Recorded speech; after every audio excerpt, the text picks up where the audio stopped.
நல்ல இருதயத்தின் ஆழத்திலிருந்து மீண்டுமாக கரங்களை தட்டி ஆண்டவருக்கு மகிமையை செலுத்துவோமா?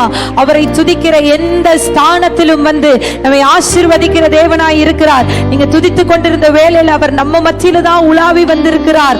நீங்க கேட்ட எல்லா ஆசீர்வாதங்களையும் கர்த்தர் இந்த நாள்ல தந்து விட்டார் என்று விசுவாசிக்கிறவங்க மாத்திரம் நல்ல கரங்களை தட்டி, நீங்க கேட்ட சுகத்தை அவர் தந்து விட்டார், நீங்க கேட்ட விடுதலையை அவர் தந்து விட்டார், நீங்க கேட்ட ஆசீர்வாதங்களை தந்து விட்டார்.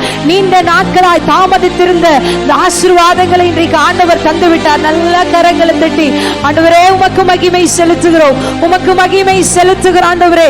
நாங்க துதித்த வேளைகளில் எங்க வாழ்க்கையில காணப்பட்ட எல்லா சிறைச்சாலைகளின் கதவுகளும் திறவுண்டதற்காக நன்றி. அஸ்திபாரங்கள் அசைந்ததற்காக உமக்கு நன்றி செலுத்துகிற ஆண்டவரே.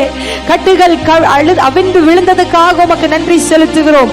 விடுதலையின் ஆவியானவர் எங்க மத்தியில நீங்க அசைவாடி என்னுடைய இருதயங்களை நீர் ஆட்கொண்ட கிருபைகளுக்காக உமக்கு நன்றி செலுத்துகிறோம். உம்மை இவ்வளவு நேரம் துதிக்க ஆராதிக்க கர்த்தர் நீர் எங்களுக்கு நல்ல கிருபையை தந்தீர். ஆண்டவரே, இதுல பங்கு பெற்ற ஒவ்வொருவரையும் கர்த்தர் ஆசீர்வதிப்பீராக. உண்மையாய் தம்மை நோக்கி கூப்பிடுகிற யாவருக்கும் கர்த்தர் சமீபமாய் இருக்கிறார் என்ற வார்த்தையின்படி நீங்க சமீபமாய் இருந்தவர்களுக்கு நன்மைகளை வழங்கினதற்காக உமக்கு நன்றி செலுத்துகிறோம். இயேசுவின் நாமத்தில் இந்த ஆராதனை ஏறெடுக்கிறோம் நல்ல தகப்பனே, ஆமென். எத்தனை பேர் இந்த நாள்ல உண்மையான விடுதலை ஆவி ஆத்மா சரீரத்துல உணர்ந்தீங்க? கரங்களை உயர்த்தி சத்தமா ஒரு அல்லேலூயா சொல்லலாமா? ஆமென். நீங்களும் கூட உங்க வீடுகள்ல ஆண்டவருடைய பிரசன்னத்தை உணர்ந்து இருக்கிறீங்க. அந்த பிரசன்னத்தை காத்துக்கொள்வோம்.